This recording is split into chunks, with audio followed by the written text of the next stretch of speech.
Alors maintenant, on va voir quelque chose de génial, ce sont les Rich Snippets. Alors qu'est-ce que c'est que ça? On a juste à aller sur un navigateur, tac. Donc là, je suis en mode invité et j'ai un VPN, mais ça va bien fonctionner aussi, hein, vous inquiétez pas. Juste how much is a MacBook, par exemple? On pose une question et on va voir des résultats ici. Analysons un petit peu. On a annonce ici. Qu'est-ce que c'est?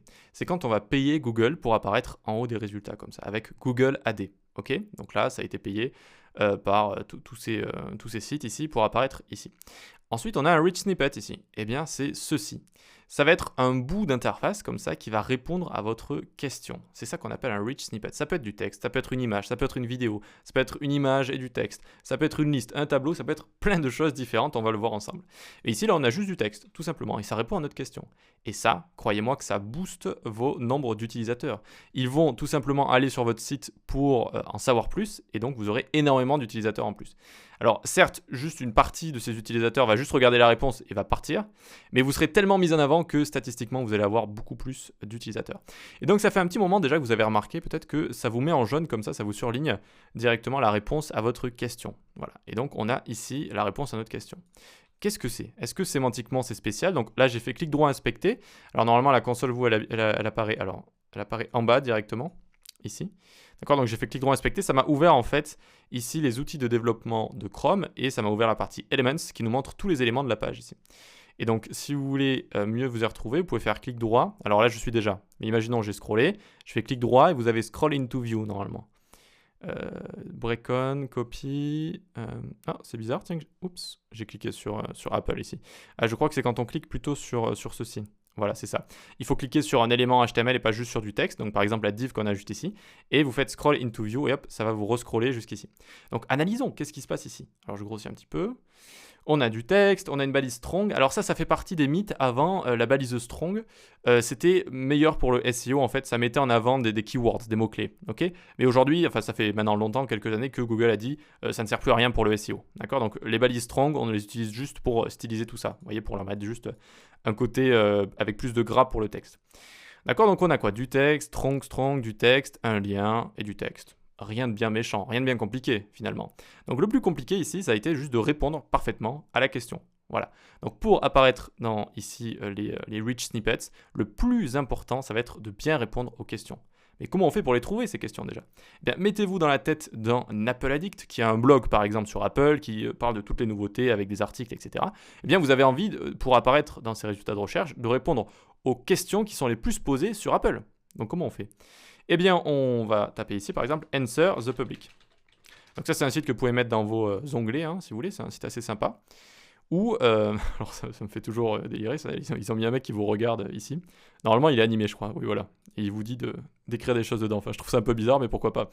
Et donc ici, vous mettez un thème, en fait. Vous mettez un thème, du chocolat, ils ont mis juste ici. Mais par exemple, Apple, vu qu'on est un Apple Addict, ou plutôt qu'on a un blog autour d'Apple, comme ça. Vous voyez, donc il nous dit d'écrire ici, donc on va écrire Apple, comme ça, directement. Et regardez ce qu'on a ici. On a une représentation de données, et ça va être en fait toutes les questions qui sont posées. How Apple Trade In Works, Who Apple CEO, quand est-ce que les magasins d'Apple vont rouvrir, etc., etc. Ok. Donc, on a les questions les plus posées qui sont le vert foncé, puis jusqu'au vert clair qui sont les moins posées, comme ça. Par exemple, est-ce que les AirPods peuvent se connecter à Android? Voilà, question bête, mais vous pouvez répondre comme ça. Vous pouvez répondre avec un article directement. Avec quoi les éléments Apple sont-ils compatibles ou est-ce qu'ils ne sont pas compatibles du tout avec les autres OS par exemple? Et ça vous fait une bonne idée d'article. Et vous avez beaucoup de chances de répondre à une question et donc d'apparaître dans les rich snippets comme ça. Ok pour ça? Donc ça c'est Answer the Public. Donc là vous avez tous les what, can, how, wow, etc. Donc qui, que, quoi, etc. Donc toutes les questions qui sont posées comme ça. Vous avez aussi his, donc est-ce que near, est-ce que c'est proche, etc. Without, donc sans, avec et compagnie. Et vous avez aussi des comparaisons, Apple versus Android, évidemment. Apple and BlackBerry Crumble. Ah oui, donc ça c'est pour plutôt une recette de cuisine, j'imagine. Bref, oui, évidemment, vu qu'on a tapé Apple, on a aussi les résultats pour la pomme, quoi, tout simplement. Ok, donc très bien. On aurait pu ici chercher par exemple Apple Tech ou Apple Android ou Apple iPad ou MacBook par exemple, si on avait envie d'avoir une recherche un peu plus ciblée ou des questions plus ciblées sur MacBook. Donc voilà, ça c'est Answer the Public. Je crois qu'il y a une version payante. C'est pas si bête hein, de s'abonner comme ça à des services. Je sais que ça vaut de l'argent, mais imaginez l'argent que vous pouvez faire si vous arrivez à placer plein d'articles comme ça et que vous avez un blog qui fait des millions d'entrées. Rapidement, en fait, ça peut rentabiliser. Donc, suivant ce que vous faites comme argent avec vos sites, eh bien, n'hésitez pas comme ça à utiliser des services. Hein. C'est comme ça qu'on grandit, tout simplement. Donc, Answer the Public, très bien. Maintenant, est-ce qu'il y a d'autres types de rich snippets comme ça? Eh bien, si je tape, par exemple, Best Book Ever, tac, on va avoir ici, regardez, un rich snippet également. Et cette fois, ça va être une liste. Donc ça aussi, c'est un bon moyen d'apparaître, c'est en faisant des listes en fait. Donc soit avec des éléments sémantiques UL, vous savez, donc je vais revenir ici. Oups, tac. Alors ça, c'était pas ça. Tac, tac, ça c'était un site que j'étais en train de coder. Hop, parfait. Donc, une liste juste ici, UL, LI, tac, tac, tac, et puis on écrit des choses à l'intérieur. Ou on a aussi la liste ordonnée OL, hop, pour avoir des 1, 2, 3, 4, 5, etc. Donc, rien que le fait d'utiliser des éléments sémantiques comme ça, et on reviendra sur les éléments sémantiques qui sont importants pour l'accessibilité, eh bien, vous pouvez apparaître comme ça sous forme de liste. Voilà. Donc, par exemple, ici, je clique et j'ouvre et j'ai les différents livres, voilà, les livres qui sont les plus appréciés. Et si je fais clic droit inspecter ici, j'ai une liste, vous voyez, UL, LI, et donc j'imagine que j'ai tous les livres ici, voilà, ils sont tous là, vous voyez. Voilà. Alors j'ai déjà vu des rich snippets comme ça présentés sous forme de liste avec des éléments HTML qui n'étaient pas des listes. Donc voilà, utilisez-les quand même parce qu'en sémantiquement c'est bien, mais ce n'est pas forcé en fait que vu que vous utilisez une liste, vous allez apparaître sous forme de liste. Parfois, c'est si vous avez un article qui dit les meilleurs tatati tatata et que vous avez plusieurs divs qui sont bien positionnés sous forme de liste, il va quand même vous le prendre sous forme de liste. Ok. Donc on a les listes juste ici. Alors je m'étais noté aussi Bitcoin Price Over Time. Donc le prix du Bitcoin aux différentes époques, on va dire. Désolé pour la traduction. Et là, qu'est-ce qu'on a? On a un tableau. On a un tableau ici. D'accord? Et donc si je clique ici, on va avoir le tableau qui va être là. Il va être ici. Et là, pour le coup, la sémantique est importante. Regardez, si je fais inspecter, bah, il faut vraiment du coup utiliser un tableau avec T-head, T-body, TR, etc. Ça veut dire table row, table data, etc. Et donc, on a bien ce tableau qui répond à la question avec le prix du Bitcoin suivant les années. Et donc, ça apparaît juste ici. Ensuite, ici, si vous faites Best Sports, par exemple, tac, oui, donc ça, c'était une liste aussi directement. Mais ce que vous pouvez avoir des vidéos aussi. Par exemple, vous avez sûrement déjà tapé bande-annonce et le nom d'un film, par exemple, Le Dernier Samouraï. Et là, vous allez tomber sur une vidéo comme ça. D'accord? Donc, on voit que c'est YouTube ici. Donc, YouTube est très souvent mis en avant par Google. Hein, c'est logique. Et donc, vous pouvez apparaître ici. Donc, ça peut être bien de faire même des vidéos sur son site. D'accord? Des vidéos sur son site ou même une chaîne YouTube en rapport avec ses réseaux, ses sites, etc.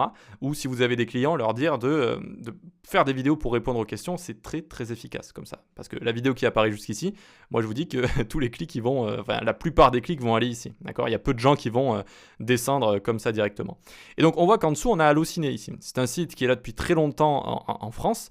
Et donc, lui, il est arrivé, à force comme ça d'être un site solide et de confiance, en fait, il est arrivé à afficher comme ça ses vidéos sous forme de rich snippet parce que les moteurs de recherche lui font confiance comme ça. Pourtant, ce n'est pas une vidéo de YouTube ici. Hein. C'est une vidéo avec un lecteur ici, Allociné, vous voyez.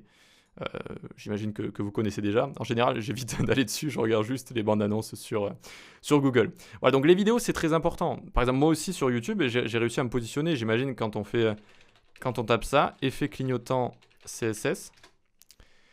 Ah, et bien évidemment, je ne suis pas positionné. Ah, je suis positionné si on va dans vidéo ici. Si on va dans vidéo, vous voyez que je suis juste ici.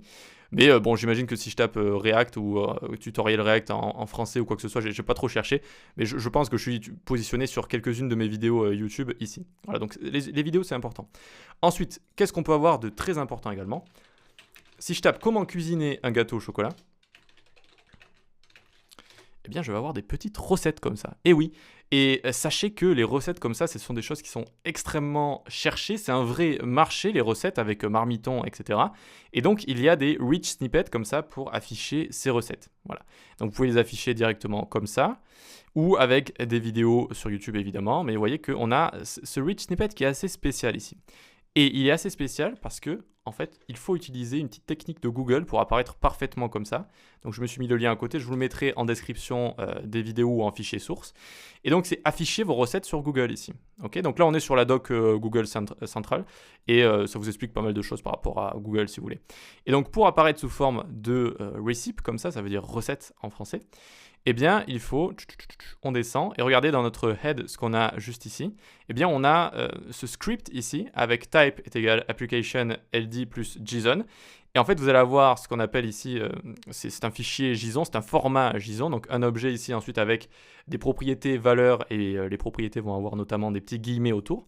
Et donc, on a le contexte, on a le type, ça va être une recette, on a le nom, ça va être un gâteau au café pour une soirée ou un anniversaire. Je déteste ça. Ensuite, les images pour venir le montrer, d'accord, pour que le rich snippet affiche ces images. L'auteur, la description. Ensuite, vous allez avoir les ingrédients ici, d'accord, donc sucre, farine, etc. Et puis, how to step, donc les différentes étapes. Et donc, voilà comment on peut afficher, par exemple, une recette sur Google. Mais pas que, on a également, ils ont fait ça avec les recettes, mais ils ont fait ça avec tous les autres rich snippets comme ça. Et donc, je vous mets ce lien également en description. Comprendre le fonctionnement des données structurées. Par exemple, ici, qu'est-ce qu'on a? Tac, tac, tac. Donc, on a un petit... Ah oui, j'aurais dû vous le montrer en premier. Donc, on a une petite recette, c'est ça. Et donc, oui, c'est la même chose, mais ils ont juste mis l'auteur et une petite description juste ici. Donc, voilà comment bien dire à Google, OK, ici, j'ai fait quelque chose qui décrit une recette, mais on aurait pu aussi écrire comme type de contenu, on aurait pu dire un article, on aurait pu dire une liste, on aurait pu dire vraiment, il faut aider Google à comprendre comme ça. Donc je vous mets tous les liens en description et dernier lien final, c'est un lien qui va tout récapituler comme ça. Il suffit ensuite de suivre les consignes et on rajoute ce fichier JSON dans le head avec les différentes étapes, la description, une image qu'on a envie de montrer, etc. Donc avant, ce n'était pas obligatoire pour apparaître dans les rich snippets, comme ça, de faire ce genre de manipulation, notamment pour tout ce qui est juste du texte, des images ou des vidéos comme ça. Eh bien, ce n'était pas obligé de faire des rich snippets, mais ça devient de plus en plus utile et pas obligatoire, mais ça va vraiment dire à Google, regarde, j'ai fait un tutoriel ici, donc essaye de me placer dans les rich snippets si mon site fait des vues, en fait, tout simplement. Voilà. Donc voilà pour les rich snippets, comment apparaître tout en haut des résultats de recherche et de manière focus, de manière bien visible à tous comme ça. Allez, on se dit à la prochaine vidéo.